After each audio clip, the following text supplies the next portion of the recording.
Diet Waldo Chris Clifford diet Waldo September 28, 1913లో జన్మించాడు. అతను October 27, 2000 సంవత్సరంలో అతను జీవితకాలం ముగిసింది.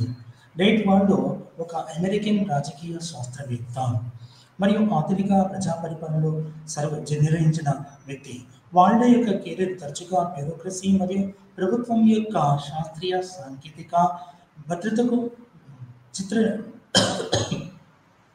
రైట్ వాళ్ళకి శాస్త్రీయ సాంకేతిక మరియు చిత్రణకు వ్యతిరేకంగా ఉంది. ఇది ఒకప్పుడు పబ్లిక్ మేనేజ్మెంట్ అనే పదాన్ని సూచిస్తూ పబ్లిక్ అడ్మినిస్ట్రేషన్ విరుద్ధంగా సూచిస్తుంది.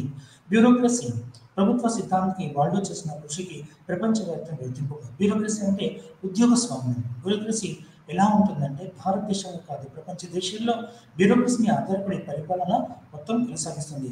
ఇతను 1970లో ప్రభుత్వ పాలన సమస్య గురించి ఆయన రచించాడు. పుట్టింది అతను డేవిడ్ నెబ్రాస్కా యుఎస్ఏలో పుట్టాడు. అతను ఆల్మిటర్ యూనివర్సిటీ ఆఫ్ నెబ్రాస్కాలో ఏల్ యూనివర్సిటీలో అతను చదివాడు. ప్రసిద్ధి చెందిన బ్యూరోక్రాటిక్ ప్రసిద్ధి సిద్ధాంతవేత్తల యొక్క పరిచయం. ఇతను ఏదైతే ఫీల్డ్లో పనిచేశాడో ప్రజాపాలన, యూనివర్సిటీ ఆఫ్ కాలిఫోర్నియా బెర్కిలీ సర్కస్ యూనివర్సిటీ వర్జీనియా టెక్ ఈయన సేవలను అందించాడు. అయితే ఈ యొక్క ప్రభుత్వ పాలనా శాస్త్రానికి డైట్ వాల్డో అతను ఈయన రాజకీయాల మధ్య మరియు పాలన అలాగే బ్యూరోక్రసీ మరియు రాజకీయాల మధ్య ద్వంద్వ దృష్టిని సాధించాడు. అంటే రెండింటి విషయాల మీద చక్కటి పరిజ్ఞానాన్ని సాధించాడు. అయితే లక్ష్య ఆధారిత మరియు నైతిక విలువలతో కూడిన ప్రజా పరిపాలన కోసం చూస్తున్నాడు. ఇందులో మనం డైట్ వాల్డో గురించి ఆయన పరిపాలన మరియు రాజకీయాల మధ్య సంబంధం గురించి తెలుసుకుందాం. డైట్ వాల్డో నెబ్రాస్కాలోని బిట్ గ్రామీణ ప్రాంతాల్లో ఒక వ్యవసాయ కుటుంబంలో పుట్టినాడు. అతను నెబ్రాస్కా వెస్టర్న్ కాలేజీలో చదివినాడు. కానీ ఖర్చులు భరించలేక పెరూలోని నెబ్రాస్కా స్టేట్ టీచర్స్ కాలేజీకి బదిలీ అయ్యాడు.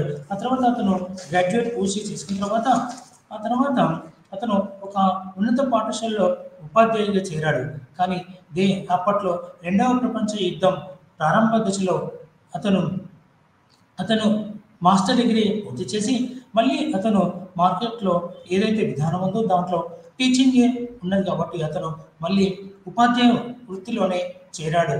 అలాగే పబ్లిక్ అడ్మినిస్ట్రేషన్ అనే విధానంలో రాజకీయ సిద్ధాంతం యొక్క దృక్కోణం నుండి పబ్లిక్ అడ్మినిస్ట్రేషన్ అంశాన్ని పరిచయం వాళ్ళు కొత్త అంశాన్ని చూశాడు. ది అడ్మినిస్ట్రేటివ్ స్టేట్ అనే ప్రపంచవ్యాప్తంగా అతనికి పేరు ఇచ్చింది. ది అడ్మినిస్ట్రేటివ్ స్టేట్ అనే పుస్తకంతో పాటు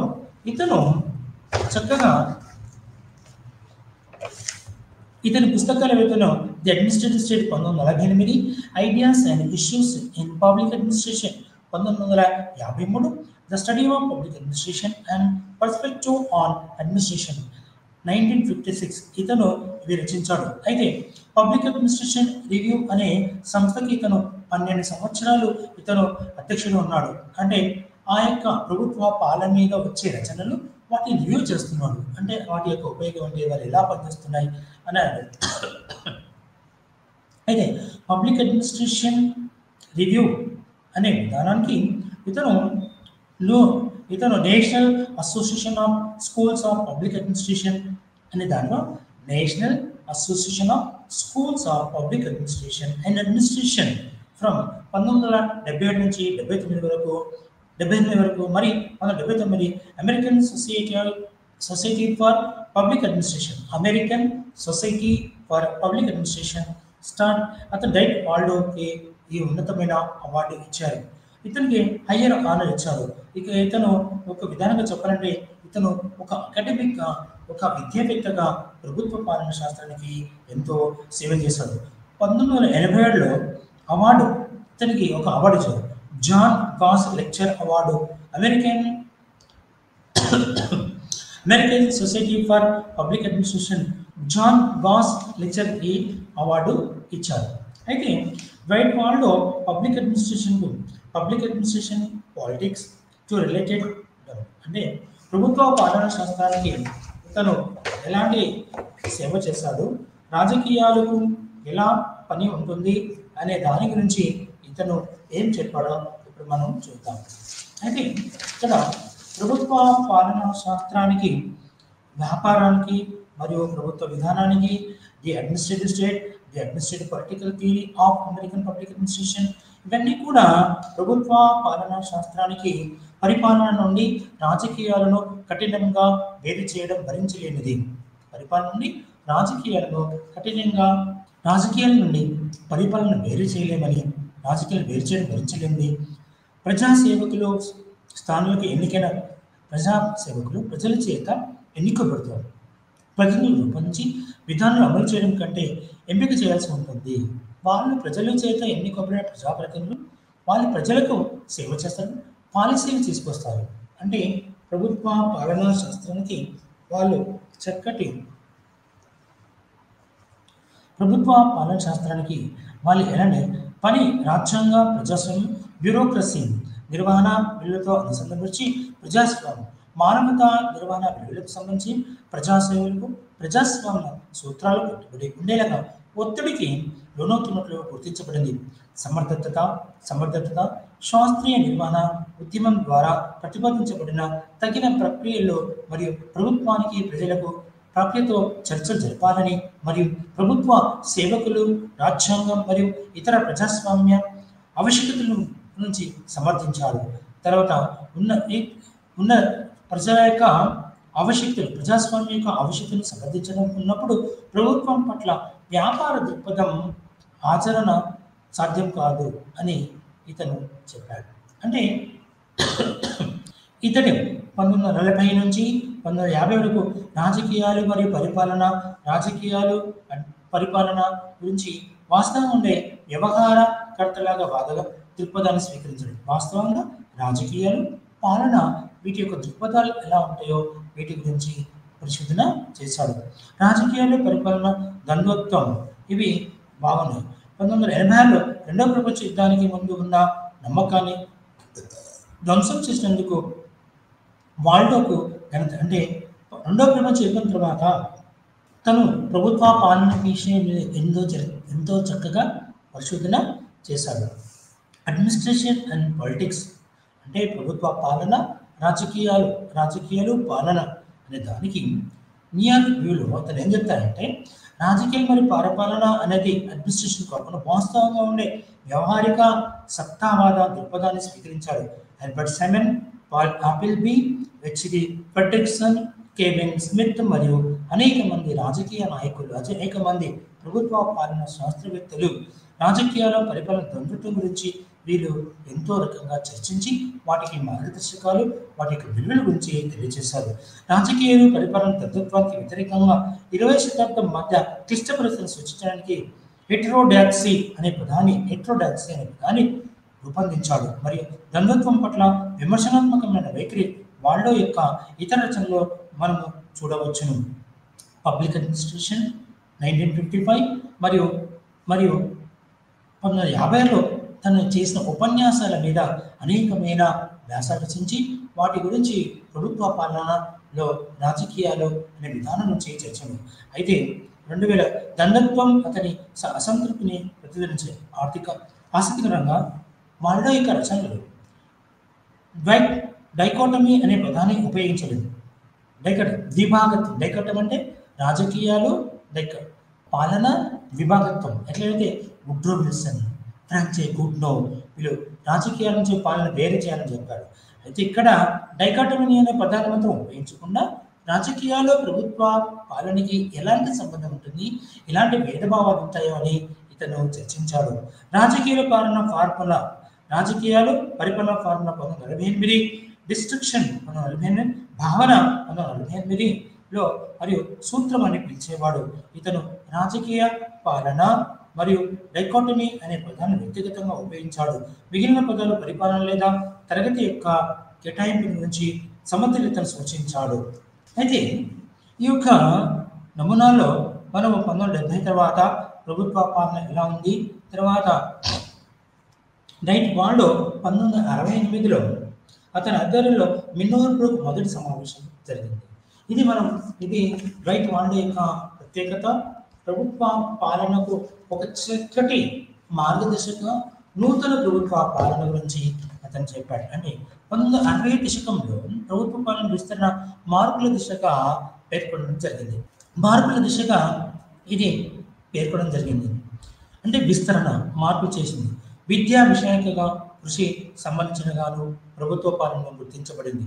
అంటే ఈ కాలంలో సామాజిక, ఆర్థిక, రాజకీయ సంక్షోభ పరిస్థితులు మనోవిజ్ఞానం, సమాజ, రాజనీతి శాస్త్రాలతో పాటు పాలనా శాస్త్రాన్ని సైతం ఇతోధికంగా ప్రభావితం చేశాయి.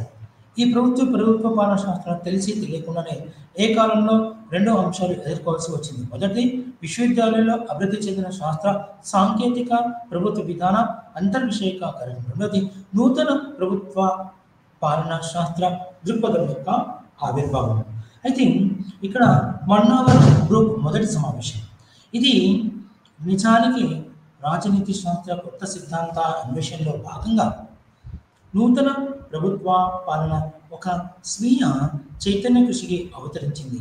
సిరాకస్ విశ్వవిద్యాలయంలో ఆచార్యుడిగా ఉన్న వైట్ వాళ్ళలో యువ ప్రభుత్వ పాలన శాస్త్రవేత్తలతో మిన్నోవర్ గ్రూప్ 1968లో ఒక సమావేశాన్ని ఏర్పరిచాడు. ఈ సమావేశంలో నూతన ప్రభుత్వ పాలనపై చర్చలు నిర్వహించాడు. ఈ సమావేశం చర్చల అనంతరం 1971లో ఫ్రాంక్ మరానీ ఒక పుస్తకంగా రచించాడు. Towards a new public administration, the Minnowbrook perspective ను ప్రచురించాడు. దీన్ని నూతన ప్రభుత్వ పాలన అధ్యయనంలో మూల గ్రంథంగా ఉంటాయి. ఈ యొక్క మిన్నో గ్రూప్ సమావేశంలో ఉత్తమ శ్రేణికి చెందిన యువ విద్యావేత్తలు తాము అభ్యసించిన ప్రభుత్వ పాలన సిద్ధాంతాల సవాలు. ఇదే సమయంలో వెలువడిన జార్జ్ పెడ్రిక్సన్ ప్రభుత్వ పాలన సిద్ధాంతాలు సవాలు చేశారు. అదే సమయంలో వెలువడిన జార్జ్ పెడ్రిక్సన్, వైట్ వాల్డోలు వేరువేరుగా రాసిన రెండు గ్రంథాలు, ఏ new public administration in a times of turbulence. ఇవి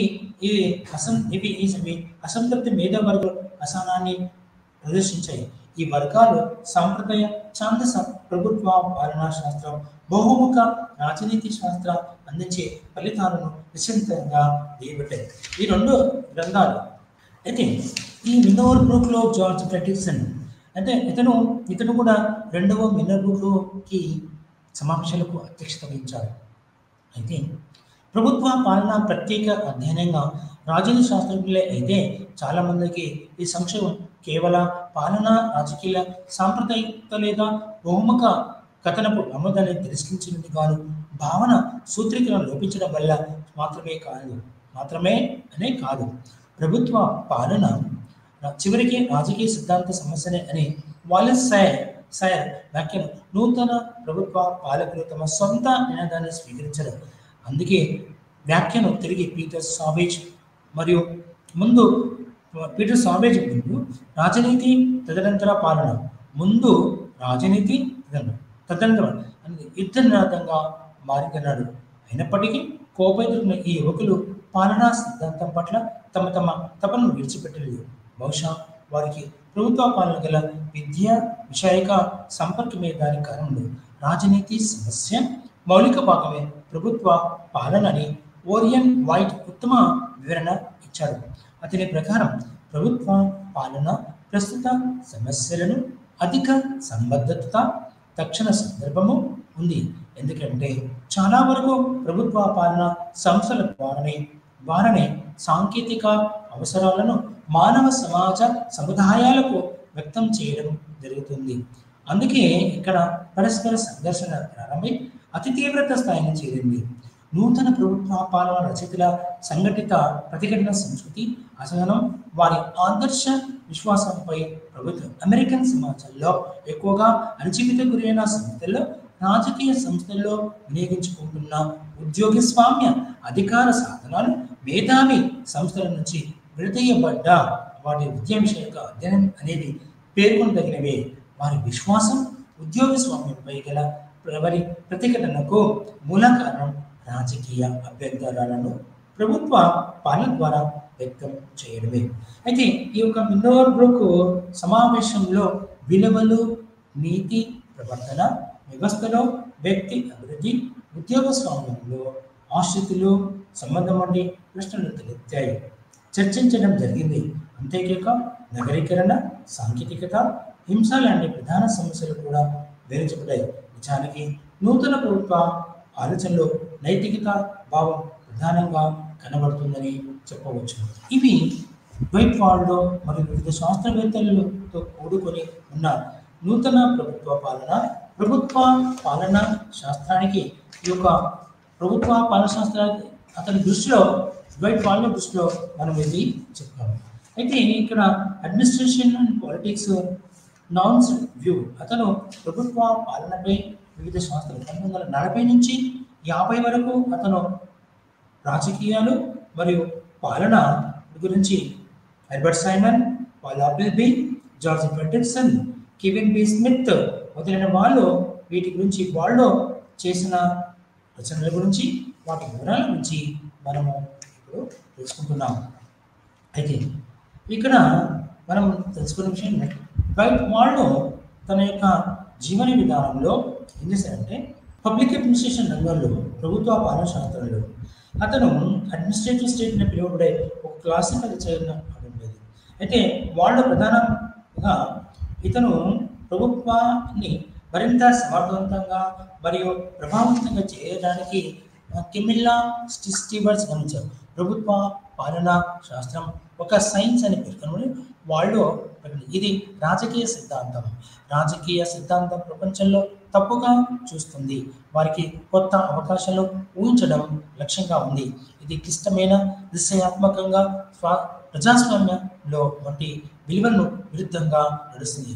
రెండవ ప్రపంచ యుద్ధం తర్వాత అమెరికన్ పొలిటికల్ సైన్స్ రివ్యూలో బ్యూరోక్రసీ ప్రభావంపై హెర్బర్ట్ ఏ సైమన్తో చేసిన చర్చ కూడా ప్రసిద్ధి చెందింది. చివరకు తను university of California Berkeley, సిరాకస్ university మరియు వర్జీనియా టెక్లోని మ్యాక్స్వెల్ స్కూల్లో ఇతను వివిధ అంశాల మీద బోధించాడు.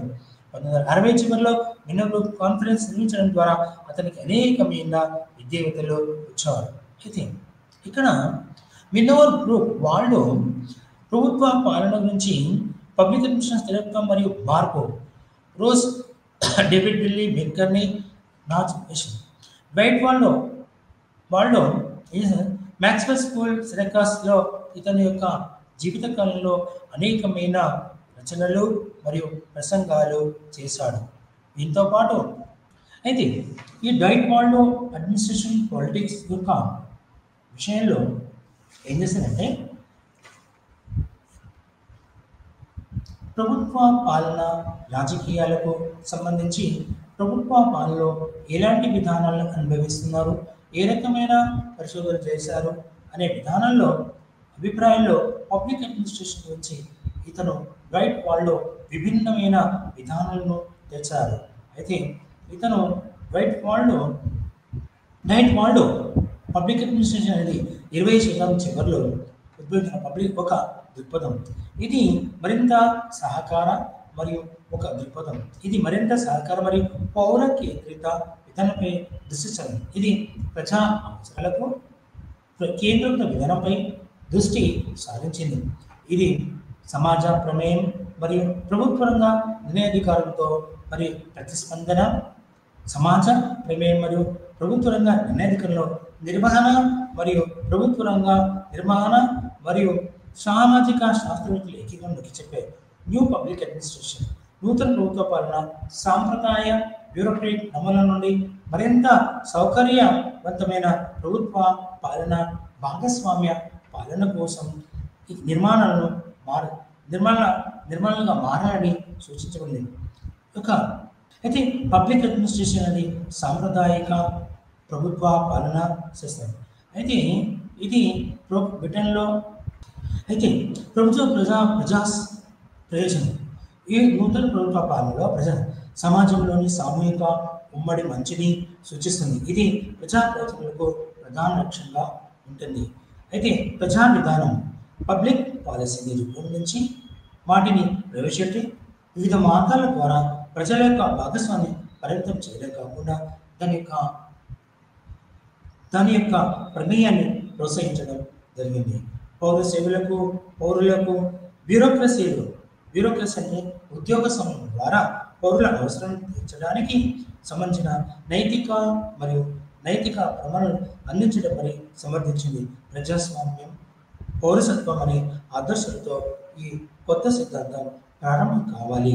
ప్రజాసేవ కానీ నిజమైన అర్థాన్ని ప్రజా ప్రయోజనాలను పెంపొందించడానికి, పౌరులకు సేవ చేయడానికి మరియు అనేకమైన సంస్థల యొక్క ఉద్దీపన వాటి ఉన్నత స్థాయి చేకూర్చేలాగా అయితే ఇవి నూతన ప్రభుత్వ పాలన మరియు వైట్ వాళ్ళు తన యొక్క కృషిని చేయించాడు.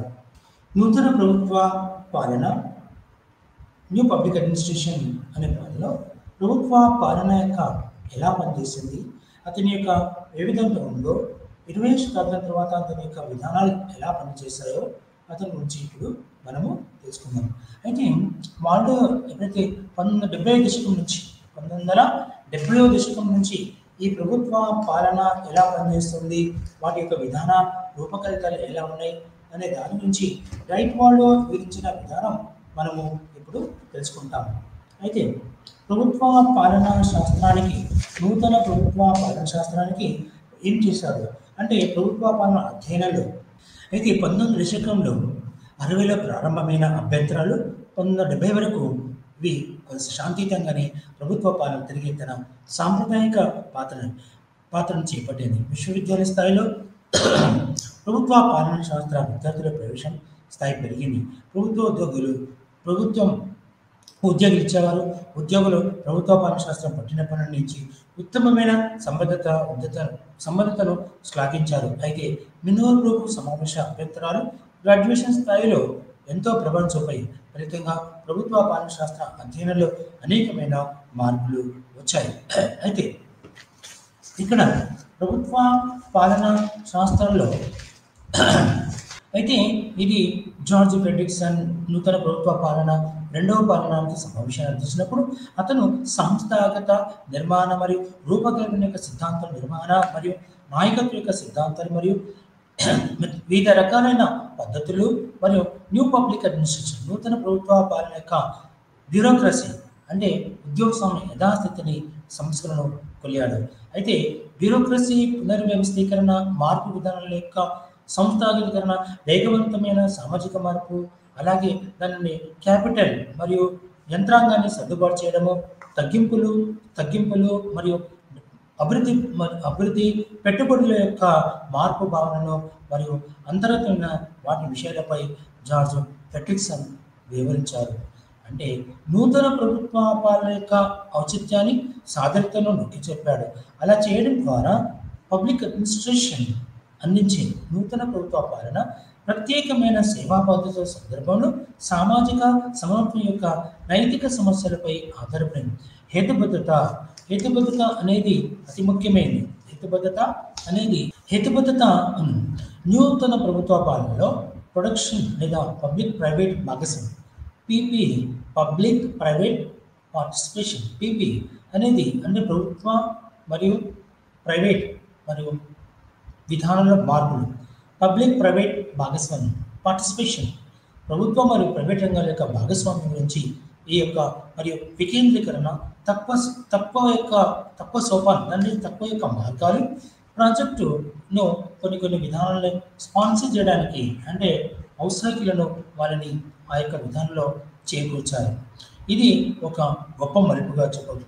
నూతన ప్రభుత్వ నిర్వహణ మరియు నాయకత్వం సిద్ధాంతాలు ప్రజాస్వామ్యం మరియు భాగస్వామ్యం యొక్క గ్రూపు మరియు డీమ్డ్ వర్కర్స్ దీంట్లో ఉన్నతమైన వ్యక్తులు మరియు గ్రూపులుగా ఏర్పాటు చేసి వాటి యొక్క సమస్యల నుంచి పరిష్కార మార్గాలని కనుక్కున్నారు. అంతర్గత విధానాన్ని పౌరులు, ఇతర ప్రభుత్వ సంస్థలు, ఆసక్తి సమూహాలు మరియు ఎన్నికైన కార్యనిర్వాహకులు మరియు శాసనసభ్యులతో ప్రజా సంబంధ నిర్వహణ దృష్టిని కోరడం జరిగింది. ఇంకా ఇది పబ్లిక్ పాలసీ యొక్క సమానమైన అమలు సాధించడానికి ఉద్దేశం. పబ్లిక్ పాలసీ అంటే పబ్లిక్ పాలసీ అంటే ప్రజలకు ఏమైతే కోవాలనో ఏదైతే చేయాలో వాటి గురించి ఎలాంటి నిర్ణయం తీసుకోవాలో, ఎలాంటి అభివృద్ధి కార్యక్రమం తీసుకోవాలో చెప్పడం. రాజకీయాలు, ప్రజాస్వామ్య ప్రభుత్వం, మెజారిటీ పాలన, మైనారిటీ హక్కులు, అలాగే కస్టమర్ ఓరియంటేషన్ అంటే వినియోగదారులకు వాళ్ళ యొక్క ఈ విధులు ఏంటిది, వాళ్ళ యొక్క బాధ్యతలు ఏంటో తెలియజేయడానికి ఏర్పాటు చేయబడింది. ప్రభుత్వ పాలనా శాస్త్రంలో వాళ్ళు చేసిన కృషికి ఎప్పటికీ గుర్తుండిపోవడం. అతను రాజకీయాలు అతన్ని ఎలా చేశాడు, ఏ విధంగా చెప్పాడు, తర్వాత వీటి గురించి మనము కొన్ని విషయాల గురించి మీకు తెలియజేస్తాను. ప్రభుత్వ పాలనలో వైట్ వాళ్ళు ఒక నూతన వరివిడి తెలియజేశాడు. ఈ యొక్క ప్రభుత్వ పాలనా శాస్త్రానికి నూతన ప్రభుత్వ న్యూ పబ్లిక్ అడ్మినిస్ట్రేషన్ అనే వాటికి ఇతను ఎన్నో రకాలుగా తన సేవలను అందించాడు. అయితే నూతన ప్రభుత్వంలో పౌరుల యొక్క భాగస్వామ్యం ఎలా ఉంటుంది, వాటి యొక్క రాజకీయాలు, ప్రభుత్వం యొక్క విధానాలు ఏ రకంగా అయితే పనిచేస్తున్నాయో వాటి గురించి మనము ఇప్పుడు తెలుసుకుంటాము. అంటే ప్రభుత్వ పాలనా శాస్త్రానికి నూతన ఒరవడిని చేకూర్చిన వ్యక్తి మనకు రైట్ వాళ్ళుగా మనము చెప్పవచ్చు. అయితే నూతన ప్రభుత్వ పాలనలకు రైట్ వాళ్ళ యొక్క వివిధ రకాలుగా తన యొక్క జీవన విధానంలో తన అనుభవపూర్వకంగా ఎన్నో రకాలుగా పనిచేశాడు. అంటే ప్రభుత్వ పాలన యొక్క సామాజిక విలువలు, నూతన ప్రభుత్వ పాలన ఏ విలువలకు సంబంధించిన సేవలు అందించాలో మరియు ఏ రకంగా ప్రభుత్వ సంస్థలు రాజకీయ సంఘర్షణలు జయాపజయాలు ఫలితం ఎప్పటికప్పుడు గమనిస్తూ ఉండాలని చెప్పాడు. నూతన ప్రభుత్వ పాలన ఉద్యమకారులకు ఈ విషయంలో ఎంతో కొంత అవకాశాన్ని కల్పిస్తూ వాటి మీద వచ్చిన ఫలితాలలో ఎప్పటికప్పుడు వాటిని గమనిస్తున్నాయి. అయితే వ్యవస్థ లోపల బయట ఉన్నవారి ఆర్థిక, సామాజిక, మానసిక పరమైన ఈతిక బాధలను, వారి యొక్క జీవన అవకాశాలను పెంపొందించడానికి రైట్ వాళ్ళు ఎంతో కృషి చేశారు. ప్రభుత్వ పాలకులకు సామాజిక సమన్యాయపరమైన పూర్తి యథార్థ అవగాహన ఉండాలని రైట్ వాళ్ళతో చూపించాడు. బహుముఖ రాజకీయ శాస్త్ర ప్రత్యేక ప్రజలను సర్దుబాటు చేయాలనే ఉద్దేశంతో ఎంతో చొరవ చూపించాడు. రైట్ వాళ్ళు తన యొక్క జీవన విధానానికి ఎన్నో రకాలుగా తన యొక్క సేవా కార్యక్రమాలను నిర్వహించాడు. అయితే నూతన ప్రభుత్వ పాలనను రూపకల్పనలో సమాజం తప్పిదాలను సవరించడానికి అధికారం గల వారికి అధికారాన్ని ప్రభుత్వం ఎదుర్కోవాల్సి వచ్చింది. అయితే ప్రభుత్వ పాలన అనేది ఈ యొక్క నూతన ప్రభుత్వ పాలన గురించి అనేకమైన అయితే వైట్ వాళ్ళు ఏం చేశారంటే 1948లో పుస్తకం పబ్లిక్ అడ్మినిస్ట్రేషన్ విలువ తటస్థంగా ఉంటుంది.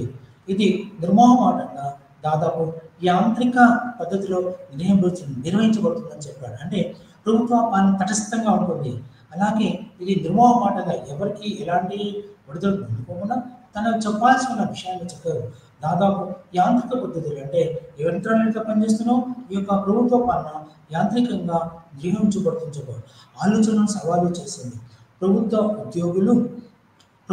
ఉద్యోగులు క్రియాశీలకంగా సమాచారంతో రాజకీయంగా అవగాహన ఉన్న మార్పులకు ఏజెంట్లుగా మారాలని, తగిన ప్రక్రియను కాపాడేందుకు మరియు ప్రభుత్వానికి ప్రజలు అందుబాటులో ఉండేలాగా కృషి చేయాలని ఇతను ప్రభుత్వం అనేది ప్రజలకు అందుబాటులో ఉంది. ఇప్పుడు అకాల వస్తుంది, ప్రకృతి వైపరీత్యాలు అంటే అకాల వర్షాలు, తర్వాత తుఫాన్లు రావచ్చు, వరదలు రావచ్చు.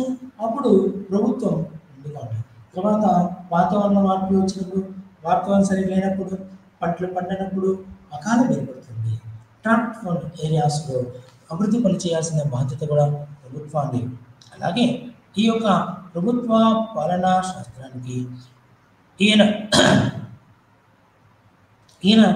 యొక్క విధానంలో పబ్లిక్ అడ్మినిస్ట్రేషన్ యొక్క జీవన విధానంలో అయితే ఈ యొక్క నూతన ప్రభుత్వంలో ఇతని దృష్టిలో రాజకీయ అధికారి కార్యాచరణ క్రమబద్ధంగా లేనప్పుడు అతడు రాజకీయ అధికారాన్ని తిరస్కరించాల్సి ఉంటుంది. ఇది తార్కికంగా సద్వాను ఉంటుంది, కానీ ఆచరణలో అతి ప్రమాదకరమైన రాజకీయ నైతిక ఇబ్బందులు కలిగిస్తుంది. అందుకే ఇలాంటి పాలన వాడుకలో ఆచరణ సాధ్యం కాదు. నూతన ప్రభుత్వ పాలన. ఈ క్లిఫోర్డ్ రైట్ వాళ్ళు ఒక శాస్త్రవేత్తగా ఇతను బహుముఖ ఆధునిక ప్రభుత్వ పాలనలో నిర్వచించే వ్యక్తి. వాళ్ళ యొక్క కెరీర్ తరచుగా ఇతను బ్యూరోక్రసీ మరియు ప్రభుత్వం యొక్క శాస్త్రీయ సాంకేతిక చిత్రణకు వ్యతిరేకంగా ఉంది. ఇది ఇప్పుడు పబ్లిక్ అడ్మినిస్ట్రేషన్, మేనేజ్మెంట్ అనే రెండు విరుద్ధ పదాలకు ఉన్నాయి. అయితే వాళ్ళు తన యొక్క జీవన విధానంలో ఎన్నో ఒడిదొడుకులకు మరియు ఇతర విధానాల రూపకల్పనకు అతను కృషి చేశాడు. వాళ్ళు ఏదైతే అతను అడ్మినిస్ట్రేషన్ పరిపాలన విలువ తటస్థంగా ఉండాలని చెప్పాడు. నిర్మోహటంగా యాంత్రిక పద్ధతిలో క్రియాశీల అతని ఆలోచనలు మరియు సవాల్ చేసింది. ప్రభుత్వ ఉద్యోగులు క్రియాశీలకంగా సమాచారంతో రాజకీయంగా అవగాహన ఉన్న మార్పుల ఏజెంట్లుగా మారాలని సూచించారు. తగిన ప్రక్రియను కాపాడేందుకు మరియు ప్రభుత్వానికి ప్రజలకు అందుబాటులో ఉండేలా కృషి చేయాలని వాళ్ళు తను సూచించారు. అలాగే మార్పు విషయంలో అంటే వాళ్ళు సామాజిక సమన్వయ సాధనకు ప్రభుత్వ పాలకులకు ద్వారా మార్పు తగిన క్రియాశీలక ప్రోత్సాహం అవసరమని చెప్పాడు. ప్రభుత్వ వ్యవస్థను యథాస్థితి కేవలం బలిష్ట వర్గాల ప్రయోజనాలకు అనుకూలంగానే పనిచేస్తుంది. ఎప్పుడైనా ఉన్నత వర్గాలకే సేవ చేస్తుంది. ఉన్నత వర్గాలు బలిష్టంగా ఉంటారు కాబట్టి వాళ్ళు ప్రోత్సహిస్తారు కాబట్టి వాళ్ళకే సేవ చేస్తున్నారు. అందుకని నూతన ప్రభుత్వ పాలనలో శాస్త్ర సరస్వత పఠన మూలంగా మార్పు అనేది మార్పు కోసమే. మార్పు అనేది change is a change for the society, change for the society, change for the administration. అంటే నూతన ప్రభుత్వ పాలన మార్పు కోసం ఉన్నతమైనదిగా చెప్పాడు. అతని అభిప్రాయంలో మార్పు అనేది పాలన ఆనవాయితీగా తోసిపుచ్చే సాధనంగా, ఉత్సాహవంతమైన న్యాయబుద్ధిని ధృవీకరించేదిగా, శాశ్వత సంస్థలకు తలవొక్కే బానిస భావని తిరస్కరించే విధంగా ఉంటుందని వాళ్ళు వివరించారు. ప్రభుత్వ పాలన తిరిగి అధికారికంగా ప్రయోజనాల ఆధిక్యలోకి రాకుండా నిరోధించడానికి మార్పు అనేది అవసరమని నొక్కి చెప్పాడు. శాశ్వత సంస్థలకు ఎంతటి మహోన్నత లక్ష్యంతో స్థాపించడానికి అవి అవినీతి సంస్థలుగా మారుతూనే ఉంటాయి. అలాంటి సంస్థలు శాశ్వతంగా తమకు తాముగా కొనసాగే అధికారిక కేంద్రాలుగా ఆవిర్భవిస్తాయని వాళ్ళు వివరించారు. అయితే నూతన ప్రభుత్వ పాలకులు మార్పును పాలనా జీవనంలో నిరంతరంగా కొనసాగే యథార్థ లక్షణంగా భావిస్తారు. మార్పును స్వాస్థాగతం చేయడానికి పెద్ద వ్యవస్థలో కొనసాగే సొసైటీ అనే గ్రంథాన్ని కొనసాగే ఉద్యోగస్వామ్య ప్రవృత్తిని విన్నోదు సమస్యల్లో ఇతను ఆ సమస్యలో ఉన్న విషయాలను ధృవీకరించి ది టెంపరీ సొసైటీ గ్రంథానిలో విషయాలన్నీ పేర్కొనడం జరిగింది. నిర్దిష్టత మార్పులు మెలవింపుల వల్ల ప్రారంభిస్తున్న పరిపూర్ణత సాధించవచ్చని, అయితే నూతన ప్రభుత్వ పాలకులు మాత్రం మొదటి ప్రయత్నంలో సఫలత పొందలేకపోయారు. వాళ్ళు ఏదైతే చెప్తున్నాడో అతని నుంచి సంక్షిప్తంగా మీకు వాళ్ళలో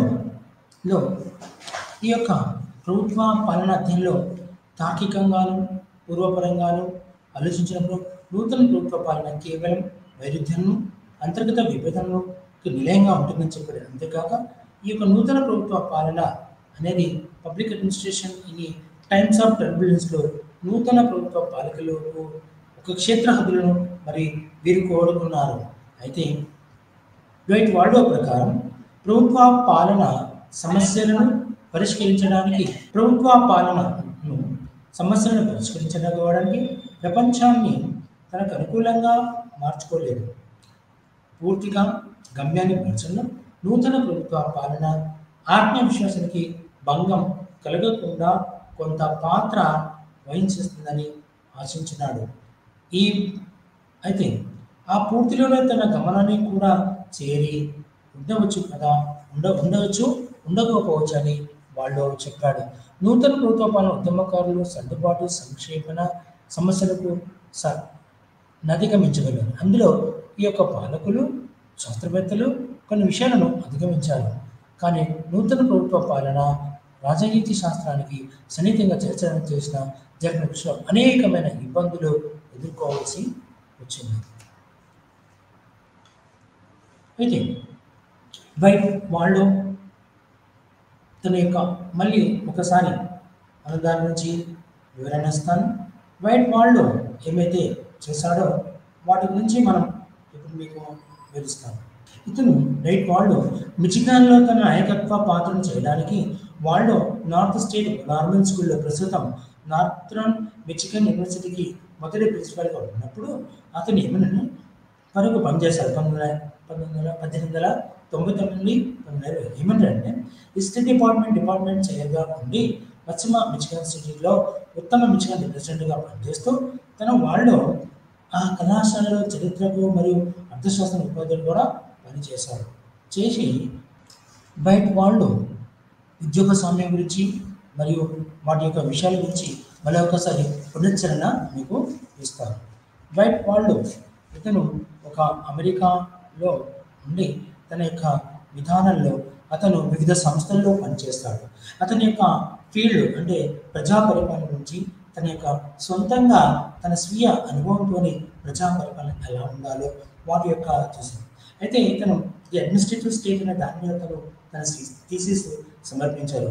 అయితే ఇతని జీవితం ఎంచుకున్న ఇతని యొక్క ప్రస్తావన ఎలా ఉన్నాయో మనము తెలుసుకున్నాం.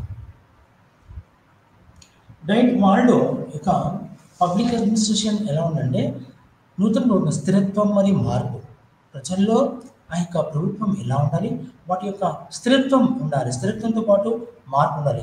అలాగే వైట్ వాళ్ళు ఏం చేశారంటే ఇతను వైట్ వాళ్ళు అడ్మినిస్ట్రేషన్ స్టేట్ అనే పబ్లిక్ అడ్మినిస్ట్రేషన్ స్టేట్ పిలువడే ఒక క్లాసికల్ రచన ఉన్నప్పుడు ప్రధాన స్రవంతి పండితులు అభిప్రాయాన్ని విలువ రహితంగా సవాలు ప్రభుత్వం మరింత సవాలుగా పనిచేయాలని చెప్పాడు. అయితే పక్షపాతాన్ని సమాజ శాస్త్రం కెమిలా సిల్వర్ గమనించారు. పబ్లిక్ అడ్మినిస్ట్రేషన్ ఒక సైన్స్ అని పేర్కొన్నప్పటికీ వాళ్ళు ప్రకటించారు ఇది రాజకీయ సిద్ధాంతాల్లో ప్రపంచంలో తప్పుగా చూస్తుంది. అయితే కొత్త అవకాశాలను ఊహించడం లక్ష్య సాధంగా ఏర్పాటు చేయాలని వాళ్ళు తన యొక్క పరిశోధించారు. అంటే ఇది క్లిష్టమైనది. లక్ష్యం నిశ్చయాత్మకంగా కాకుండా సూచనాత్మకంగా సంక్షిప్తంగా సమర్థత అనేది ఒక విలువ మరియు అది పాలనలో ప్రజాస్వామ్య భాగస్వామ్యం వంటి ఇతర విలువలకు విరుద్ధంగా నడుస్తుంది. వాళ్ళు రెండవ ప్రపంచ యుద్ధం తర్వాత పొలిటికల్ సైన్స్ రివ్యూలో బ్యూరోక్రసీ స్వభావంపై హెర్బర్ట్ సైమన్తో చేసిన చర్చ కూడా ప్రసిద్ధి పొందింది. సైమన్తో చేసిన చర్చ కూడా ప్రసిద్ధి పొందాడు. ఇతను సైమన్తో చర్చ చేశాడు. బ్యూరోక్రసీ అంటే ఉద్యోగ సమయం చేశాడు. అయితే మరియు వర్జీనియా టెక్లోని మార్క్స్వెల్ స్కూల్లో బోధించాడు. ఇక్కడ అతను చాలామంది భవిష్యత్తు ప్రభుత్వ పండితులను బోధన చేశాడు. 1960లో చివరిలో మినోర్వుడ్ కాన్ఫరెన్స్ నిర్మించడం ద్వారా అనేక మంది యువ శాస్త్రవేత్తలకు ఇతను ప్రభావితం చూపించాడు. అయితే ఇతని రచనలు అయితే ఏవైతున్నాయో a study of political theory of American public అడ్మినిస్ట్రేషన్లో ప్రభుత్వ పాలన ఎలా ఉండాలి, వాటి యొక్క జీవన విధానం, దాని థియరీ, ఆ సిద్ధాంతాలు ఎలా పనిచేయాలన్న వాటి గురించి ఇతను రచించాడు. పబ్లిక్ అడ్మినిస్ట్రేషన్ అధ్యయనం నుంచి న్యూయార్క్ రౌండప్లో అతని వివిధ రకాలైన ప్రసంగాలకు వాటికి వ్యాఖ్యానం రచించాడు. పరిపాలనపై దృక్కోణం యూనివర్సిటీ ఆఫ్ అలబామా ప్రెస్లో ఇతను ప్రభుత్వ పాలనను ఎలా అధ్యయనం చేయాలి, వాటి యొక్క నూతన ఒరవడిని ఎలా సాధించాలనే వాటి గురించి సంస్థ పరిపాలన నవల రచయితగా అతను చేశాడు. పబ్లిక్ అడ్మినిస్ట్రేషన్ ఆలోచనలు మరియు సమస్యల గురించి వివిధ ప్రయత్నం చేశాడు. చెప్పండి అంటే పబ్లిక్ మరియు సమస్యలు ఎలా ఉన్నాయి అంటే నూతన ఒరవడిని ఆధునిక ఆధునిక రోజుల్లో ప్రభుత్వ పాలనలో ఎన్నో రకాలుగా మార్పులు వచ్చాయి. వారి మార్పులకు తదనుగుణంగా ప్రభుత్వాలు ప్రజల్లో భాగస్వామ్యం ఎలా ఉండాలి, వాటి యొక్క రూపకల్పనలో విధాన అమలులో ఏమి చేస్తే బాగుపడుతుందనే విషయాల గురించి చెప్పాడు. ఇది వాళ్ళ యొక్క ప్రవచనాల గురించి మీకు నేను వివరించాను. అయితే ప్రభుత్వ పాలనా శాస్త్రానికి రాజకీయ సంబంధం ఎలా ఉంది, దాని యొక్క విధానాలు ఎలా ఉంటాయి, వాటి యొక్క రూపకల్పన ఎలా చేయాలి అనే వాటికి ప్రభుత్వ పాలనా శాస్త్రంలో అనేకమైన విషయాల గురించి వాళ్ళు చర్చించారు. ఇతరు కూడా వినోద్ బుక్ లో రచనల్లో ఎక్కువ మటుకు వికేంద్రీకరణ ఎలా ఉంటుంది, ప్రత్యక్ష ప్రమాణ ఉద్దేశాలు ఎలా ఉంటాయి, విధాన బాధ్యతలు అంటే నూతన ప్రభుత్వ పాలనలో విధాన బాధ్యతలు ఎలా ఉంటాయో వాటి గురించి ఈయన అనేకమైన చర్చలు చేశాడు. పబ్లిక్ అడ్మినిస్ట్రేషన్ అనే విధానంలో ఈ యొక్క విధానంలో వ్యవస్థ మార్పు అంటే వ్యవస్థలో మార్పు వస్తేనే సామాజికంగా ప్రభుత్వం అభివృద్ధి చెందుతాయి. వికేంద్రీకరణ ప్రభుత్వ పాలనలో వికేంద్రీకరణ గురించి చెప్పాడు. అంటే ఉన్న అధికారాన్ని ప్రతి వారికి అందించడం. ఒక వ్యవస్థ పనిచేయాలంటే ఒక వ్యక్తే పనిచేయడు. అందుకనే తన యొక్క అధికారాన్ని డెలిగేషన్ పొందాలి. అధికార దత్తతతో వాళ్ళకి అందించి ఆ యొక్క ప్రభుత్వ కార్యకలాపాలను నిర్వహించడానికి పూనుకోవాలని చెప్పాడు. నవ్యకల్పనాత్మకం నూతనంగా ఆలోచించి ఎలాంటి మార్పులు తీసుకొస్తే భారతదేశంతో పాటు వివిధ ప్రపంచ దేశాలు ఎలా మార్పు చెందుతున్నాయో గమనిస్తూ నూతన ప్రభుత్వ పాలనకి యథోచితంగా సేవలు అందించాలని మనకు తెలియజేయడం జరిగింది. వ్యక్తిగత నైతికత వ్యక్తిగత మరియు నైతికత. ప్రతి ఒక్కరు వ్యక్తిగతంగా తన ఉన్నత స్థాయిని చేరుకునే వారు ఉండాలి. దీని విధానంలో నైతికత అంటే మంచి చెడు తప్పు ఒప్పుల గురించి ప్రతి ఒక్క వ్యక్తి పాలనలో వీటిని అన్వయించాల్సిన ఆస్కారం కలదు. వ్యక్తి అభివృద్ధి నేడు జీవన విధానంలో పుట్టిన ప్రతి వ్యక్తి తాను నేను అనే దానికి ఎక్కువ ప్రయారిటీ ఇస్తుంటాడు. ఎక్కువ మటుకు వాటి మీదే నేను అనే ఆలోచన అనేది ఉన్నతమైందే, కానీ స్వార్థపూరితమైనది కూడా. ఎప్పుడైతే ఇది నేనే నేర్చుకోవాలా వేరే వాళ్ళు ఇవ్వకూడదు అనే ఉద్దేశాన్ని వాళ్ళు చర్చిస్తారు. సామాజిక నిబద్ధత గురించి చర్చిస్తూ వాళ్ళు సామాజిక నిబద్ధత అనేది అతి ముఖ్యమైనది. సమాజంలో ఉన్నత వర్గాలు, పేదవాళ్ళు, మధ్యతరగతిగా ఉండడం. ఆ యొక్క సమాజ అభివృద్ధిలో తన నిబద్ధత అంటే ఖచ్చితత్వాన్ని ఎవరికైతే సేవలు అందించాలో, ఎవరికైతే సౌకర్యాలు అందించాలో అని ఆశ్రితులకు ప్రాతినిధ్య వ్యవస్థలు అంటే నేడు భారతదేశంతో పాటు అభివృద్ధి చెందిన దేశాలతో పాటు అభివృద్ధి చెందిన దేశాలు ఇలాంటివి ఉన్నాయి. అభివృద్ధి చెందిన దేశాలు మరియు ఇంకా కింది స్థాయిలో ఉన్న అభివృద్ధి చెందడానికి ప్రయత్నిస్తున్న వాటికి అన్నిటికీ కూడా నూతన ప్రభుత్వ పాలన అనేది ఎంతో శ్లాఘించబడి చెప్పినట్టుగా మనకి తెలియజేస్తుంది. అయితే ఇక్కడ ప్రభుత్వ పాలనలో ఏం చేస్తుంది, నూతన ప్రభుత్వ పాలకుల్లో అనేకాలు ఇటీవల కాలంలో పట్టభద్రులై మొదటి బోధనా వృత్తిని స్వీకరించిన వారి ప్రక్రియల వెనుక రాగి ఉన్న ఉన్నత ప్రభుత్వ పాలనకు నిర్వహణోన్ముఖ ప్రభుత్వ పాలన అవసరాన్ని ఈ యొక్క రైట్ వాళ్ళు చెప్పారు. నూతన ప్రభుత్వ పాలనతో రైట్ వాళ్ళు తను చేసిన సేవలకు అనుగుణంగా వివిధ రకాలుగా వివిధ సంస్థలు అతనికి అవార్డులు ఇచ్చారు. అతని పుస్తకాల్లో ఏంటంటే అయితే నూతన ప్రభుత్వ పాలనకి చివరిగా కన్క్లూజన్లో ఏం చేశారంటే వాళ్ళు చేసిన కృషికి ఎప్పటికీ గుర్తుండిపోతాయి. అతను రాజకీయాలు వ్యతిరేక పరిపాలన చర్చ గురించి అనేకమైన చర్చలు నిర్వహించాడు. అయితే మిన్నోరు కాంగ్రెస్లో కీలకమైన ఉపన్యాసాలు వచ్చిన వాటిలో వాటిని క్రోడీకరించి అనేకమైన మార్గాలను సూచించాడు. అయితే ఇక్కడ ప్రగతి పండితులు ప్రభుత్వ పాలన కొత్త పబ్లిక్ అడ్మినిస్ట్రేషన్ నూతన ప్రభుత్వ పాలనగా వారు మార్పుపై ఉద్ఘాటించారు. అయితే పబ్లిక్ అడ్మినిస్ట్రేషన్ మరియు నూతన ప్రభుత్వ పాలన అనేది అనుభవాన్ని సేకరించారు. తన అనుభవపూర్వకంగా వివిధ పండితులు వాళ్ళు నూతన ప్రభుత్వ పాలనలో చేసిన వివిధ రకాలైన ఏవైతే చేశారో వాటిలో అతి ముఖ్యమైన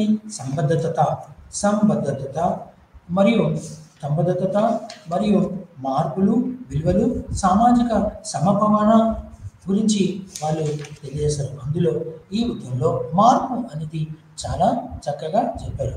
అయితే అతను ఏం చేశాడు, నూతన రాజకీయాలు పాలన ద్వంద్వత్వం ఆలోచనలో రెండు నిలబడేవని చెప్పాడు. అయితే దీని ఫలితంగా ప్రభుత్వ పాలన అతను అర్ధ శతాబ్దం నాటిలో ప్రభుత్వ పాలనలో విలువ తటస్థత యొక్క విస్తృత భావనను సవాలు చేశారు. అయితే ఇతను ఇతను ప్రారంభ మరియు తర్వాత రచనలో వాళ్ళు అనేకమైన కృషి చేశారు ప్రభుత్వ పాలనకి. అయితే పరిపాలన ఎప్పటికీ వైజ్ఞానిక మరియు యాంత్రిక ఉద్యోగం. పరిపాలన అనేది ఎప్పుడైనా వైజ్ఞానిక మరియు యాంత్రిక ఉద్యోగంగా చెప్పాడు. అయితే మనము అతని లోపాలలో అతని ప్రభుత్వ పాలనలో తెలుసుకుంటామంటే సరిదిద్దడానికి సంస్కరణలో వచ్చిన ప్రభుత్వ పాలనలో వచ్చిన సంస్కరణలు లోపించడానికి, మార్పులు చేయడానికి, సంస్కరించడానికి ఇతను ఎంతో కృషి చేశాడని మీకు నేను తెలియజేస్తున్నాను. ప్రభుత్వ పాలన యొక్క విధి విధాన రూపకల్పనలో వైట్ వాల్టర్ యొక్క కృషి మూలంగానే నూతన ప్రభుత్వ పాలన ఏర్పడిందని చెప్పవచ్చు. ఇతని కృషి ఫలితంగానే మనకు నూతన ప్రభుత్వ పాలన విన్నోవర్ గ్రూప్ సమావేశాలు ఇతని యొక్క అధ్యక్షతలో జరిగింది. కాబట్టి ఇతను సందిగ్ధం ఉండే మార్పు, రాజకీయాల యొక్క విధానాల్లో మార్పు రావాలని అనేకమైన విధానాలకు అనేకమైన తన యొక్క అనుభవాలతో ప్రభుత్వం పాలనలో బ్యూరోక్రసీ అనే ప్రజాపాలన కోసమే చెల్లుతుందని తన యొక్క కృషిని తెలియజెప్పాడు. ఇంతటితో నా యొక్క ఉపన్యాసాన్ని ముగిస్తున్నాను. నమస్కారం.